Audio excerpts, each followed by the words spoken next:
Minty चिड़िया और उसकी सास बबली कबूतरी मिलकर रोजाना सुबह जल्दी उठ जाती थी और रसगुल्ले और मिठाइयाँ बनाकर बंटी कबूतर को देती। बंटी कबूतर उन मिठाइयों को जंगल में बेचा करता था। मिंटी चिड़िया और बबली कबूतरी बहुत ही स्वादिष्ट मिठाइयाँ बनाती थी। खासकर उनके हाथों से बनाई गई अलग अलग प्रकार की मिठाइयाँ जंगल के सभी पक्षी बहुत शौक से खाते थे। फिर शाम तक बंटी कबूतर की सारी मिठाइयाँ बिक जाती। बंटी कबूतर, रसगुल्ले हैं या खत्म हो गए? काकी बस थोड़े ही बचे हैं। चलो अच्छा है, लाओ दे दो। रात को रोटी के बाद मीठा खाने को जी करे तो तुम्हारे काका के मुंह पर तुम्हारा ही नाम आता है। बार बार बोल रहे थे कि बंटी कबूतर से रसगुल्ले लेकर आओ। ये लो काकी। ये है रसगुल्लों के पैसे। मिंटी चिड़िया और बबली कबूतरी खूब मेहनत से मिठाइयाँ बनाती थी। उनके हाथों की मिठाइयों का स्वाद बहुत अलग होता था। वही पड़ोस में रहने वाला कालू कौवा और उसकी पत्नी सुंदरी कौवी दोनों मिंटी चिड़िया के परिवार से जलते थे। तुम्हें पता है वो मिंटी चिड़िया और उसकी सास बबली कबूतरी कितनी बढ़िया बढ़िया मिठाइयाँ बनाती हैं।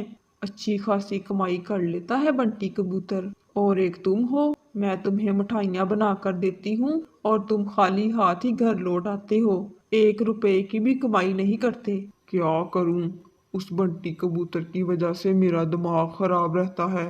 सभी पक्षी बंटी कबूतर की ही मिठाई पसंद करते हैं। उसकी दुकान पर हर वक्त पक्षियों की भीड़ लगी रहती है। मेरी मिठाई कोई खरीदता ही नहीं है। तुम्हारे कहने पर मैंने मिठाइयाँ सस्ती भी बेचनी शुरू कर दी थी, फिर भी पक्षी लालच में नहीं आए।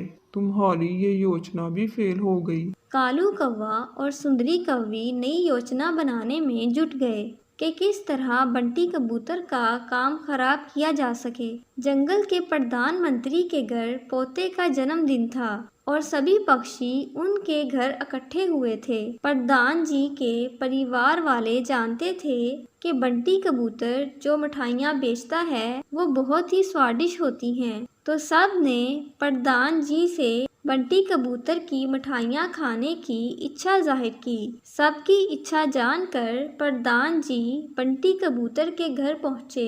अरे प्रधान जी, इतनी सुबह सुबह मुझे बुला लेते, मैं आ जाता। अरे कोई बात नहीं बंटी कबूतर, परसों मेरे पोते का जन्मदिन है। बच्चों ने तुम्हारी मिठाई खाने की डिमांड रखी है भाई, इसलिए 10 किलो मिठाई बनाकर मेरे घर दे जाना। ये लो 300 रुपए किलो के हिसाब से तुम्हारे 3000 रुपये बने। ये लो, ये पकड़ो। शुक्रिया प्रधान जी, मैं परसों सुबह तक मिठाई घर पहुंचा दूंगा।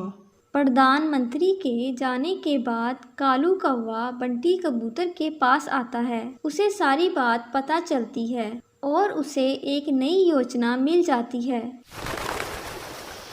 क्या बात है मिंटी चिड़िया, आज तो तुम काम में बहुत मसरूफ दिखाई दे रही हो। हाँ, वो मैं मिठाई बना रही थी। प्रधान जी ने ऑर्डर दिया है, कल सुबह तक देकर आनी है।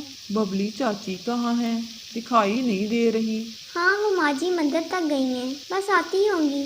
अच्छा सुन, अरे तेरे पास कोई ज्वेलरी होगी? मुझे अपनी बहन के घर एक फंक्शन में जाना है, मेरे पास कोई अच्छी ज्वेलरी ही नहीं है। तुम बैठो, मैं संदूक में देख कर आती हूँ। अगर तुम्हें पसंद आई तो ले लेना। मिंटी चिड़िया सीधी सादी थी। वो सुंदरी कौवी की चालाकी को समझ नहीं पाई। वो अंदर संदूक से ज्वेलरी ढूंढने चली जाती है।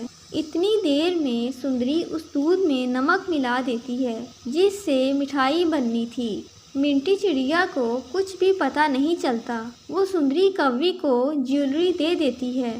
सुंदरी कौवी चुपचाप घर चली जाती है। शाम को मिंटी चिड़िया और बबली कबूतरी सारी मिठाई बनाकर तैयार कर देती हैं। बंटी कबूतर, एक बार मिठाई खाकर देख लेता, स्वाद कैसा है।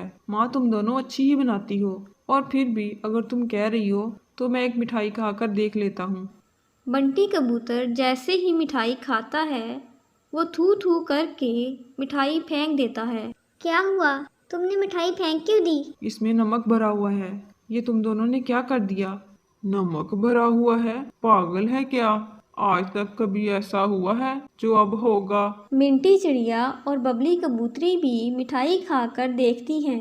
मिठाई में नमक भरा हुआ था। सारी मिठाई खराब हो चुकी थी।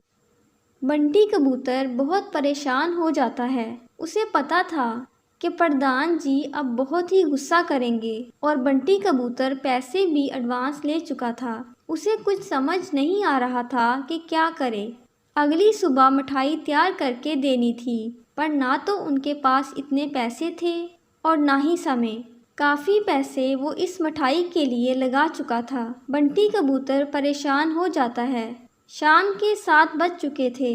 कालू कौवा और सुंदरी कौवी ज़ोर ज़ोर से हंस रहे थे, क्योंकि उनकी योजना काम कर गई थी। मिंटी चिड़िया अपनी सास बबली कबूतरी को सुंदरी कौवी के बारे में बताती है। हो ना हो, ये सब उसी कालू कौवे और सुंदरी कौवी का किया धरा है। मिंटी बहू, वो तुमसे बहाने से ज्वेलरी मांगने के लिए आई और उसने दूध में नमक मिला दिया। मुझे पूरी बात समझ में आ रही है। चलो, अब ये रसगुल्ले हमारे किसी काम के नहीं हैं। हम इन्हें कहीं फेंक आते हैं। प्रधान जी से माफ़ी मांग लेंगे और हम कर ही क्या सकते हैं। मिंटी चिड़िया और बबली कबूतरी मिठाई को बर्तन में भर कर ले जाती हैं। तभी उन्हें एक पेड़ के पास से ही किसी पक्षी की आवाज़ सुनाई देती है, जैसे पक्षी किसी मुसीबत में हो। वो देखती हैं कि पक्षी ज़मीन पर गिरा हुआ है और पानी पीने के लिए तड़प रहा है। ए भगवान, ये क्या? ये इस पक्षी को क्या हो गया? बहू, हमें इसे पानी पिलाना होगा। माँ जी, मैं पानी लेकर आती हूँ, फिर हम इसे पानी पिलाते हैं। मिंटी चिड़िया पास वाली नदी से पानी लेकर आती है। फिर वो उस पानी को उस पक्षी के मुंह में डालती है। वो पक्षी उठकर बैठ जाता है। तुम्हारा बहुत बहुत शुक्रिया, तुमने आज मेरी जान बचाई। मैं यहाँ भोजन की तलाश में आया था, पर रास्ता भटक गया और शदीद प्यास की वजह से यहाँ पर गिर पड़ा। तुमने मेरी जान बचाकर मुझ पर बहुत बड़ा एहसान किया है। अब मैं अपने घर वापस जा सकता हूँ। मैं एक जादूगर हूँ। मेरा जादू दूसरों की मदद के लिए काम आता है। मैं अपने जादू का प्रयोग अपने लिए नहीं कर सकता। आज तुमने मेरी जान बचाई है, इसलिए बदले में मैं तुम्हें कुछ देना चाहता हूँ। मांगो, तुम्हें क्या चाहिए? इस समय तो हमारी सबसे बड़ी परेशानी यही है कि हमें कल तक प्रधान जी के लिए 10 किलो मिठाई बनाकर देनी है। पर मिंटी चिड़िया जादूगर को अपनी सारी परेशानी बताती है। अपना हाथ आगे कर बेटी। मिंटी चिड़िया अपना हाथ आगे करती है। तभी मिंटी चिड़िया के हाथ में एक मिठाई का टुकड़ा आ जाता है। तुम दोनों इस मिठाई को ले जाकर अपने घर के आंगन में बो देना। कल सुबह तक तुम्हारी सारी परेशानी दूर हो जाएगी। अच्छा, अब मैं चलता हूँ। इतना कहकर जादूगर वहां से चला जाता है। मिंटी चिड़िया और बबली कबूतरी मिठाई लेकर घर आ जाती हैं और अपने घर के आंगन में बो देती हैं और सुबह होने का इंतजार करने लगती हैं। बंटी कबूतर पहले ही उदास बैठा था। वो पूरी रात सो नहीं पाया, पर अगले दिन जब वो सोकर उठा तो वो हैरान रह गया। उसके आंगन में रंगारंग किस्म की मिठाई उग आई थी। पूरे आंगन में मिठाई की फसल लहरा रही थी। ये देखकर बंटी कबूतर, बबली कबूतरी और मिंटी चिड़िया बहुत खुश होते हैं। वो तीनों मिलकर मिठाई खाकर देखते हैं तो उसका स्वाद बिल्कुल वैसा ही था जैसा बबली कबूतरी और मिंटी चिड़िया बनाती थी। ये तो चमत्कार हो गया। भला हो उस जादूगर का जिसने हमें इस परेशानी से निकाल दिया। बंटी बेटा, अब जल्दी से तू सारी मिठाई तोड़कर प्रधान जी के घर दे आ। वो इंतजार कर रहे होंगे। हाँ हाँ, मैं अभी दे आता हूँ। तीनों मिलकर मिठाई को तोड़ने लगते हैं, पर ये क्या, मिठाई तो 10 किलो से बहुत ज़्यादा थी। इतनी ज़्यादा कि उस मिठाई से अच्छी खासी दुकानें खोली जा सकें। बंटी कबूतर प्रधान जी को रसगुल्ले देकर जब घर वापस आता है तो देखता है कि मिठाई से बड़े बड़े बर्तन भरे पड़े हैं। मिंटी चिड़िया और बबली कबूतरी अभी भी ढेर सारी मिठाई तोड़ रही थी। बंटी कबूतर ने बाकी मिठाई बेचनी शुरू कर दी। जंगल के पक्षियों की भीड़ लगने लगी। मिठाई इतनी स्वादिष्ट थी कि प्रधान जी ने और मिठाई का ऑर्डर दे दिया। सुनो जी, हमने बहुत सारी मिठाई बेच दी है। अब भी हमारे पास बहुत सारी मिठाई पड़ी हुई है। मैं सोच रही थी कि मैं और माँ जी भी जंगल में मिठाई की अलग अलग ब्रांच खोल लेते हैं। बहू ठीक कह रही है बेटा। अब हमारे पास मिठाई की कोई कमी नहीं है। हमारे पास तो बहुत ही बढ़िया बढ़िया मिठाई अब रोज ही हुआ करेगी। और हमारी मिठाई तो जंगल के सभी पक्षी बहुत पसंद भी करते हैं। हम दोनों भी जंगल में मिठाई की अलग अलग ब्रांच खोलेंगे। आप दोनों का विचार बहुत अच्छा है। ठीक है, मैं कल ही आप दोनों के लिए भी दुकानें किराए पर ले लेता हूँ। बंटी कबूतर दुकानें किराए पर ले लेता है और जंगल में उनकी मिठाई की बहुत सारी ब्रांचें खुल जाती हैं। अब बंटी कबूतर के साथ साथ मिंटी चिड़िया और बबली कबूतरी भी मिठाई बेचने लगी।